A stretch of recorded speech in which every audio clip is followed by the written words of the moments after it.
Buenos días, buenas noches, estén donde estén escuchándonos. Bienvenidos a Justicia Impositiva, un programa de Tax Justice Network, la red de justicia fiscal. Transmitido directamente desde Londres, sede de Paraísos Fiscales. Les habla Marcelo Justo y Marta Núñez. En este programa que viene muy sustancioso: los cambios en América Latina, nuevo gobierno en el Perú, la rebelión colombiana, el impuesto mínimo global a las corporaciones que propone el G7 y el Estados Unidos de Joe Biden, China y la competencia por América Latina. Esto es Justicia Impositiva, un programa de Tax Justice Network, la red de justicia fiscal.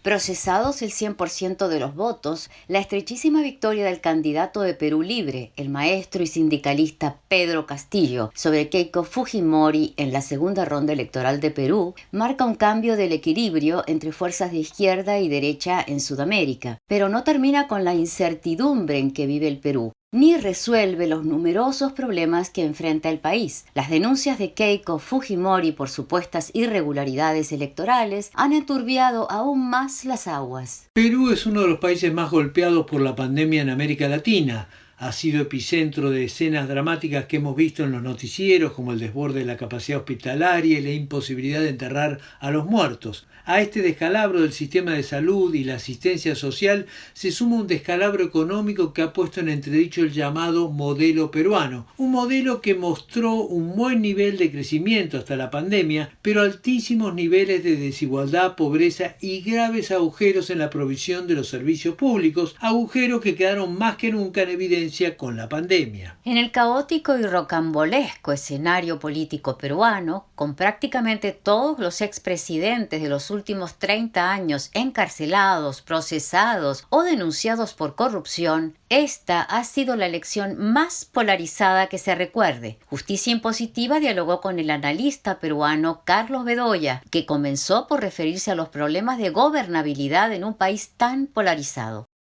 Ha habido una campaña muy agresiva por parte de las élites del poder económico contra la propuesta de cambio de Pedro Castillo y también, de otro lado, una nueva clase política que no tiene compromisos con las élites del poder económico. Detrás de Pedro Castillo hay sectores populares, ciudadanos, democráticos. Detrás de la candidatura de Keiko Fujimori están las élites del poder económico, un sector abiertamente fascista, y eso es lo nuevo que ha aparecido en el Perú. En consonancia con el mundo ha aparecido un fascismo, un frente cívico-militar empresarial abiertamente fascista que ha pedido muerte de Castillo en las calles y que preocupantemente tiene un cierto apoyo de un cierto sector de la población. Entonces hemos tenido una campaña bastante violenta, con acusaciones muy fuertes, con carteles muy grandes en las principales avenidas de la ciudad capital, diciendo no al comunismo, no al terrorismo, equiparando a Pedro Castillo con un terrorista directamente y generando apoyo del voto también ciudadano mediante una campaña de miedo. Estos no son dos partidos políticos que se enfrentan en igualdad de condiciones. Tenemos un conjunto de fuerzas progresistas y de izquierda del lado de Pedro Castillo y del otro lado tenemos a los medios de comunicación, a las élites del poder económico. Entonces, no basta analizar los partidos políticos, sino el poder. En un clima así, con el coronavirus, con la crisis económica, ¿se puede garantizar la gobernabilidad o tenemos unos meses de mucha conflictividad por delante? Yo veo un cambio de periodo, pero con crisis asegurada. Ahora, esta crisis no se inaugura aquí, es el desenlace de una coyuntura anterior que tiene que ver con los casos Lavajato y Lavajuez, que en el caso peruano ha comprometido básicamente a los políticos ubicados mayormente en el espectro de la derecha y los que han gobernado, todos los presidentes encausados por el caso Lavajato, el caso también Lavajuez, que Lavajuez tiene que ver con un conjunto de jueces supremos al más alto nivel que vendían impunidad no solamente al crimen organizado, sino también a políticos, en este caso Keiko Fujimori, y también a las élites del poder económico. Aquí ha habido cierre del Congreso, se ha suicidado Alan García, un expresidente del Perú. Keiko Fujimori ha pasado a la cárcel y ahora está en un proceso judicial. Ella está acusada por la Fiscalía formalmente y tiene que asumir un juicio por 30 años. En ese escenario hay que buscar consensos. Esto además tiene un impacto con la pandemia. La pandemia ha colocado al Perú en el país número 1 de muertes per cápita, en este índice per cápita de mortalidad en el mundo, ¿no? De más de 180.000 muertos en una población de 30 millones de personas. Realmente es bastante alarmante, ha dado mucho impacto negativo, la economía está realmente muy complicada y el caso de la salubridad también. La pandemia ha descubierto un modelo que no servía, que no había pensado en ningún tipo de política pública, social, con coherencia y con eficacia, ¿no? Precisamente ese es uno de los problemas, está el conflicto, la tensión entre lo deseable y lo posible. Perú necesita cambios urgentes en su modelo. Ahora, ¿qué cambios serían factibles en un clima de polarización como el actual? Y al mismo tiempo, ¿qué cambios mínimos tiene que realizar el gobierno para no tener una crisis de gobernabilidad con su propio electorado? Ahí veo unos problemas porque la campaña de Pedro Castillo se ha centrado en, además de atender el tema de la pandemia, convocar a una asamblea constituyente. Sin embargo, no tiene correlación de fuerza para ello en el Parlamento. Entonces, él tiene que insistir de alguna manera en ir a una asamblea constituyente porque es el compromiso con un núcleo duro de su electorado. Y de otro lado, tiene la imposibilidad de realizarlo a través de los canales institucionales porque no tiene mayoría en el Parlamento Nacional. Además que va a enfrentar desestabilización desde el primer día y ya lo está anunciando la propia Keiko Fujimori. Ella ya ha salido a decir que ha habido una especie de fraude en mesa o algo así y ya está anunciando una confrontación ahora mismo, ni siquiera una confrontación para cuando él asuma, sino una confrontación desde antes que él jure como presidente. Y al mismo tiempo lo que tiene que hacer, además de mantenerse con estabilidad política, es atender inmediatamente a todos los y las damnificadas de la pandemia y atender la pandemia, las vacunas, una reforma sanitaria, una reforma también educativa, porque enfrente ¿qué hay? Hay un frente de exmilitares, financiero, cívico-militar que está allí y que quiere que este sea un gobierno muy corto y para eso tiene que generar desorden, caos, desestabilización y promover una especie de golpe de Estado o que el gobierno se caiga solo. El analista peruano Carlos Bedoya en diálogo con Justicia Impositiva. En Colombia, la protesta contra la reforma tributaria, iniciada con la huelga general del 28 de abril, se ha convertido en un cuestionamiento generalizado al sistema económico-social. La marcha atrás que dio el gobierno de Iván Duque, la apertura de negociaciones sobre la reforma, la renuncia del ministro de Economía Alberto Carrasquilla, no han conseguido aplacar una rebelión que abarca a sectores sindicales, a la pequeña y mediana empresa, a grupos estudiantiles y alternativos y a la población en general. Tampoco la violenta represión ha servido para callar las protestas, una represión que dejó como mínimo centenares de muertos y heridos y que está siendo investigada por la Comisión Interamericana de Derechos Humanos. La reforma tributaria fue un disparador de este movimiento de protesta contra un sistema económico-social que hace rato viene haciendo agua. No cabe duda que la pandemia exacerbó los problemas de Colombia, pero el malestar social venía de mucho antes. En el 2019 se había vivido una protesta similar contra el gobierno de Iván Duque, que incluía un fuerte rechazo a la política tributaria, jubilatoria, laboral y medioambiental del gobierno. La protesta de 2019 duró 3 meses, pero no sirvió para cambiar la orientación del gobierno, que no solo insistió con la misma política, sino que redobló la apuesta este año con una reforma tributaria profundamente regresiva. Según el Banco Mundial, Colombia es el segundo país más desigual de la región y el séptimo del mundo. El problema no es únicamente el crecimiento económico. Los índices sociales colombianos apenas mejoraron en épocas de bonanza petrolera y crecimiento económico como la que se vivió entre 2006 y 2014. Justicia Impositiva dialogó con la economista colombiana de la Fundación Ebert, María Fernanda Valdés, autora de Reducir la desigualdad en América Latina, el papel de la política tributaria, para analizar los cambios que ha producido esta masiva protesta callejera. Yo creo que estamos en un cambio muy profundo aquí en Colombia. Algunos lo han llamado un despertar democrático y está muy relacionado con el proceso de paz.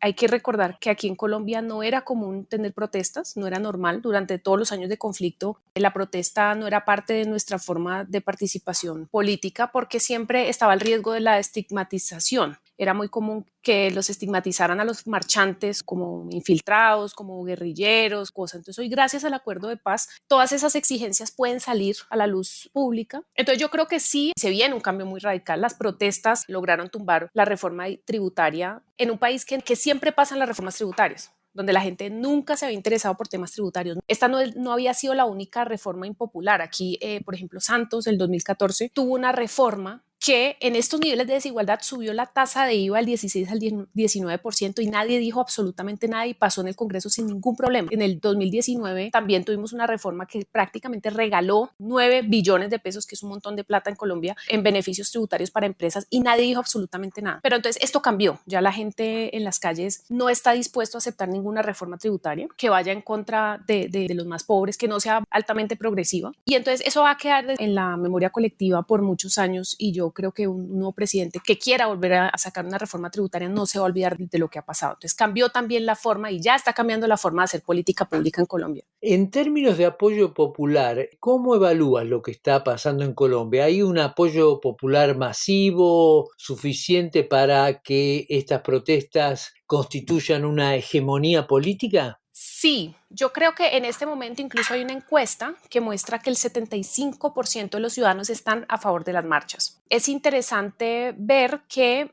el grupo de manifestantes pues es muy diverso, son estudiantes, pero también hay indígenas, pero también está este grupo de los ninis que ni estudian ni trabajan, los jóvenes pues marginados, profesores, bueno, y tampoco hay como un líder muy claro de quién está haciendo esto. En este momento los pedidos no son muy claros. ¿Sí? Hay un pliego de pedidos del Comité del Paro, que es de principalmente sindicalistas, pero seguramente de pronto así como pasó en Chile, pronto se van a unificar los pedidos y todo va a ser más claro. En ese momento hay un poco como revuelto de muchos pedidos y de muchos actores. Ahora, en todo caso, está claro que el gobierno de Iván Duque quedó muy debilitado, pero si uno toma una perspectiva histórica, Colombia tiene una historia de enorme violencia a la que ya te referiste en parte, pero que va de los enfrentamientos entre conservadores y liberales del siglo XIX, el asesinato de Jorge Gaitán en 1948 y después todo lo que tú misma mencionabas en cuanto a la guerrilla y el narcotráfico. Es decir, que este es un país en el que se han resuelto muchas veces los conflictos de manera extremadamente violenta. ¿Es posible esta vez resolver los problemas de otra manera sin terminar en un baño de sangre? Pues en este momento ya hay un baño de sangre. Desde que empezaron estas protestas, el promedio de ataques violentos de la policía ha sido 100 al día y muere un civil al día en estas protestas. Entonces es bastante violento en este momento. Incluso comparado con Chile, nosotros a los 4 días ya superábamos el número de víctimas de Chile en meses enteros de protesta. Pero se puede ir desescalando, digamos, la violencia. Un buen paso es que pronto va a venir la Comisión Interamericana de Derechos Humanos, algo que el gobierno no había querido aceptar. Ellos le habían negado la visita por presión y también por las movilizaciones. Ellos aceptaron que viniera la comisión y esto yo creo que va a poner en evidencia el problema que el gobierno hasta ahora no ha aceptado completamente. Sin embargo, también se puede pensar en cosas económicas para superar este problema y como tú dices, que no haya un baño de sangre. Entonces, por el lado económico, se puede pensar y se ha propuesto, obviamente, desde varios sectores, la creación de una renta básica de emergencia para la gente en situación de pobreza, que en este momento en Colombia es el 42% de las personas. Esto bajaría muchísimo la tensión. Otra dimensión de la negociación y de la resolución política del conflicto son las elecciones presidenciales del año próximo. ¿Tú ves alguna posibilidad de cambio? Porque evidentemente todas estas protestas y todas las demandas que han surgido van a necesitar consolidarse a través de un nuevo gobierno. Sí, yo creo que se va a ver algo muy diferente en Colombia, que estamos frente a un gran cambio no solo en volumen de personas que van a salir a votar, sino también en la inclinación política de los votantes. La economista colombiana de la Fundación Ebert, María Fernanda Valdés, autora de Reducir la desigualdad en América Latina, el papel de la política tributaria. El acuerdo de los países más ricos del planeta, el G7, sobre un piso mínimo de impuesto a las multinacionales del 15%, fue calificado de histórico por muchos medios en el mundo desarrollado, con los inevitables ecos que estos medios tienen en nuestra prensa en América Latina. Justicia Impositiva disiente con esta calificación de histórica. Numerosas organizaciones no gubernamentales y muchos especialistas en cuestiones de justicia fiscal tampoco están de acuerdo con esta idea de un cambio de época. Pero en estas diferencias hay matices. Vayamos por parte, Marcelo. ¿Por qué no explicamos primero esta propuesta del G7 de un impuesto mínimo global para las multinacionales? Sí, vayamos por partes. Parece una frase de Jack el Destripador, vayamos por partes. Y la verdad que tratándose de multinacionales, invocar a Jack el Destripador parece atinado. Te cedo la palabra, Marta. La iniciativa sale de Estados Unidos, que comenzó proponiendo un piso de un 21% para el impuesto a las grandes corporaciones y que aceptó disminuirlo a lo que en el comunicado del 5 de junio se denominó un mínimo impositivo de un 15%. Ahora bien, en el comunicado, esta reforma supuestamente histórica del sistema fiscal internacional quedó resumida en 150 palabras, es decir, en una escueta declaración que parece un queso gruyère lleno de agujeros. Entonces, ¿es esta propuesta un paso adelante, un paso al costado o estamos retrocediendo? Esto es lo que dijo a Justicia Impositiva el director de Tax Justice Network, Alex Cobham. There are different views on this, including within the tax justice movement, but I would say it's a step forward. Hay diferentes opiniones sobre esto, incluso en el movimiento de justicia fiscal, pero yo diría que es un paso adelante, aunque con muchísimas salvedades. Es un paso adelante porque, aunque esto se ha discutido en la OCDE por 2 años y medio, es la primera vez que los países ricos se comprometen a una tasa específica. Políticamente esto importa, no por el detalle de las propuestas, sino porque es un cambio de narrativa. El G7 se está pronunciando en contra de la competencia fiscal y de la carrera a la baja, adoptando el lenguaje que planteó la secretaria del Tesoro estadounidense Janet Yellen. Ahora, por otro lado, por el momento solo tenemos palabras. Si esta propuesta efectivamente se llega a aplicar con los principios que propone la OCDE, será el cambio más grande de los últimos 100 años en reglas fiscales, pero al mismo tiempo generará una desigualdad peor aún que la que hay ahora. Nosotros calculamos que este cambio recaudará unos 275.000 millones de dólares anuales, pero si se siguen las reglas de la OCDE, los G7, que representan un porcentaje muy bajo de la población mundial, se llevarán el 60%. Y la mayoría del resto se lo llevarán otros miembros de los países de la OCDE, no las naciones en desarrollo.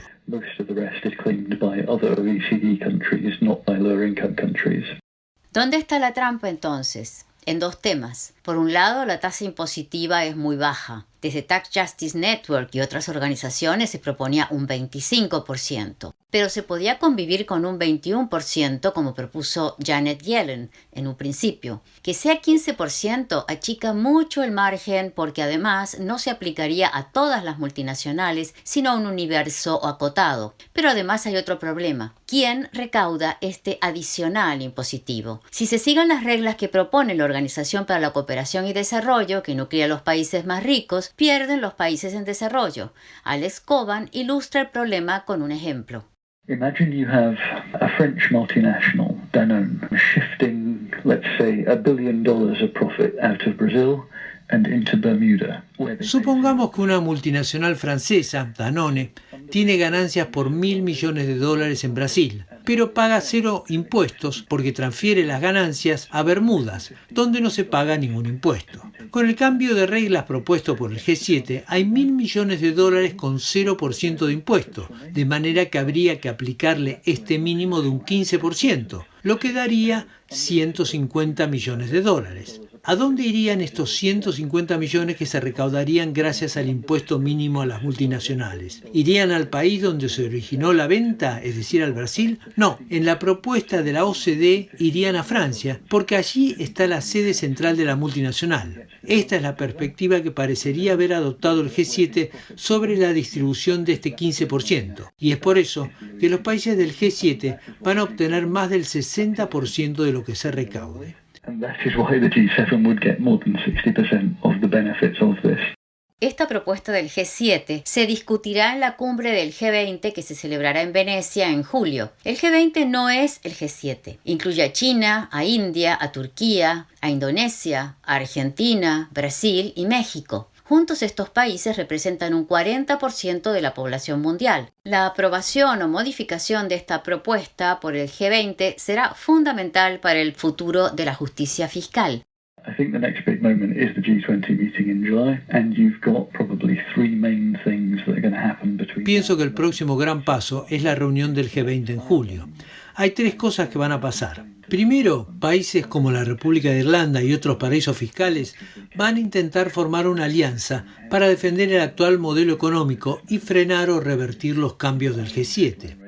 La República de Irlanda tiene una tasa impositiva nominal del 12%, pero la tasa efectiva que pagan las multinacionales de Estados Unidos es de un 2%.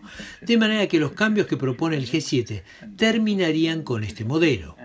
En segundo lugar, las multinacionales se despertarán al problema que significan las actuales propuestas de una tasa global mínima y van a intensificar su lobbying para frenar los cambios. La tercera cosa que va a pasar es la más positiva, porque los países que están fuera del marco del G7 van a tener que movilizarse porque se darán cuenta que estas propuestas no los favorecen. India y Argentina pueden estar entre los líderes de este grupo de países. Pero acá hay una posibilidad de alianza con otros países desarrollados que se verían favorecidos por propuestas más ambiciosas, incluso países del G7 o naciones como Australia.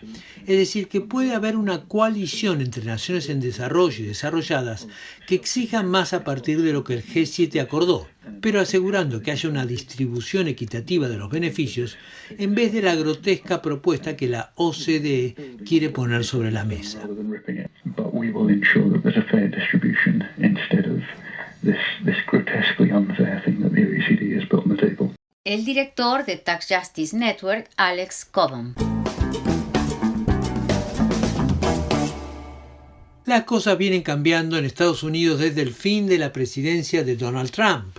La iniciativa de una tasa mínima global a las multinacionales, de la que venimos hablando, partió del gobierno de Joe Biden, que está impulsando un modelo económico-social muy parecido al New Deal de Franklin Roosevelt en el siglo XX, adaptado por supuesto a los ritmos y usanzas de este siglo XXI. ¿Qué es el New Deal? Un modelo keynesiano con mucha inversión pública, con intervención estatal y con una reivindicación política del papel que juegan los sindicatos, todos rasgos de aquel New Deal de Roosevelt.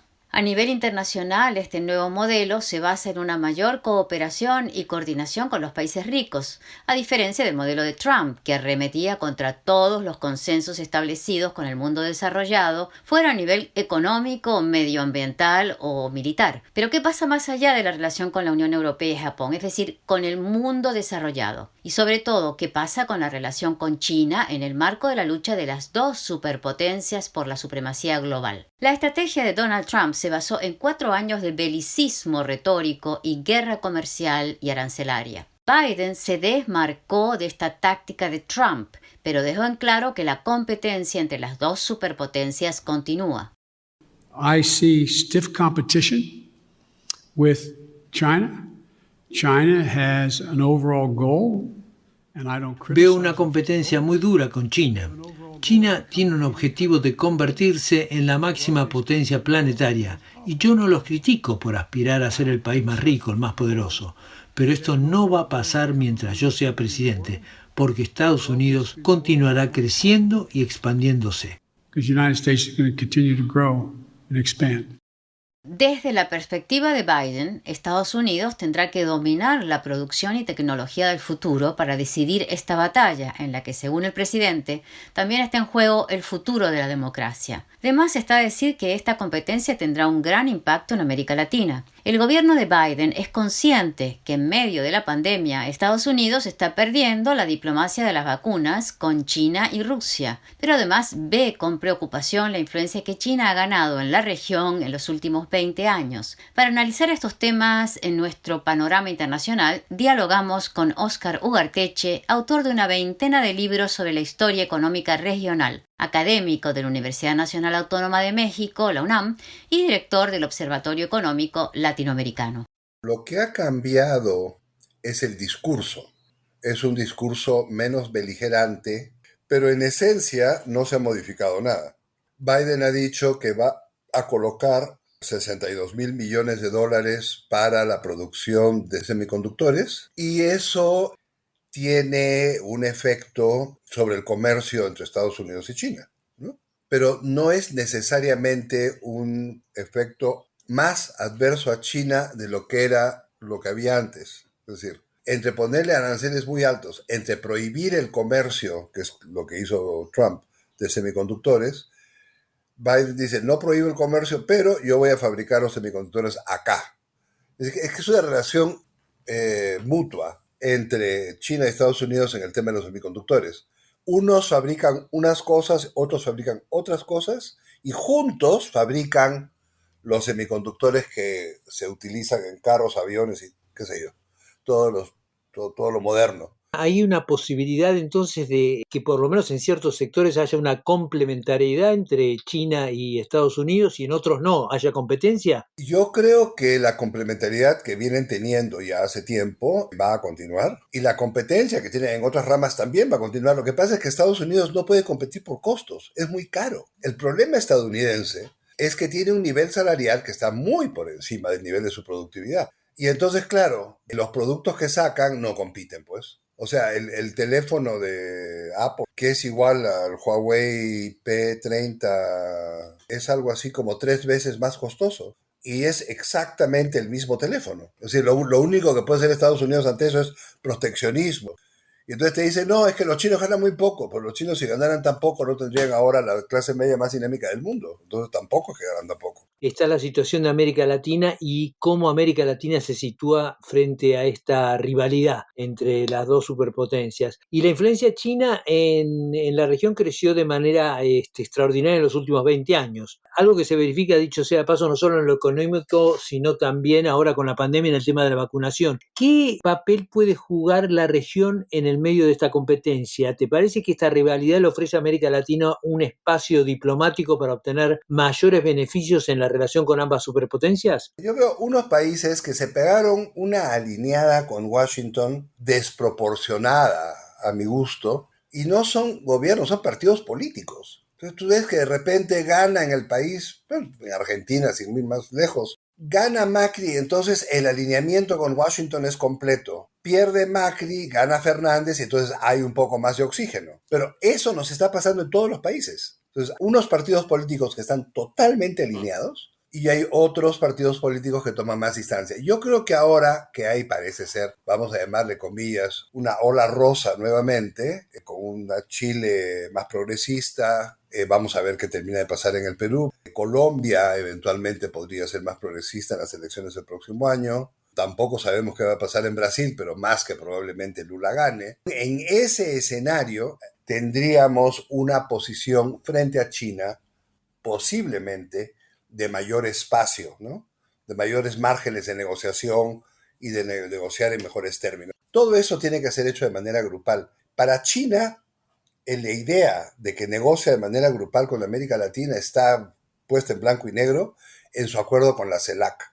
Lo que pasa es que los gobiernos conservadores han botado a la CELAC a la basura. Y las campañas ideológicas lanzadas por Washington a través de partidos políticos en América Latina son que la izquierda es todo el comunismo estalinista, y ese tipo de anticomunismo ramplón creo que no le hace bien a nadie, y mucho menos a los partidos políticos que lo están vociferando. Pero lo hemos visto aquí en México, lo estamos viendo en el Perú, lo vimos en su momento en Argentina, lo hemos visto en Chile. Y ahí está claro que son partidos políticos que son los portavoces de Washington y que las campañas son idénticas. Fulano de tal es un comunista, te van a quitar tu jardín si votas por él.